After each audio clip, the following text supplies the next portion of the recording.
За сайн байцгаана уу хүмүүдээ. 33 дугаар сургуулийн багш Туул байна.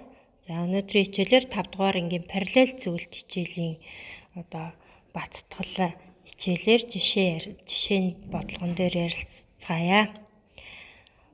За гурвалжин шугам хэрхэн зөөгцсөн байна вэ? За дүрс параллел зөвлөлтөөр тодорхой чиглэлд тодорхой зайд шилждэг гэдгээс санаад бүгдээрээ энэ гурвалжин хэрхэн зөөгцснийг ажиглая.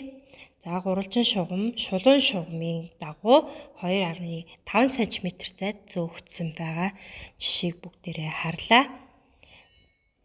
За тэгвэл энэ жишээн дээр ABC гурвалжин маань NMK гурвалжинд хэрхэн зөөгцсөн байна вэ гэдгийг ажиглая.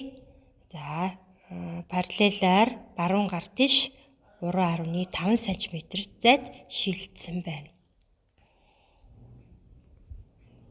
За үүнтэй адилхан нэг жишээг бүгдээрээ хамтдаа ажиллая. Тэгш өнцөгт гурвалжин координатын хавтгад хэрхэн зөөгцсөн байна вэ?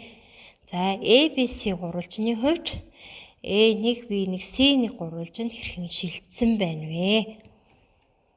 За тэгвэл бүгдээрээ координатын хавтгын дээр тэмдэглэсэн цэгээрээ баримжаалж олъё. За ABC гурвалжин маань дэвтээ тэнхлэхийн дагуу нэг зайд босоо тэнхлэхийн дагуу 2 зайд A1, B1, C1 гурвалжинд шилжсэн буюу зөөгцсөн гурвалжин дүрс маань зөөгцсөн байх нэ. За AB цэгийг холбосон C эрчмийг баруун гар тийш 3 зайд зөөж зуръя. За бүгдээрээ дэвтэртээ зураад тэмдэглэе.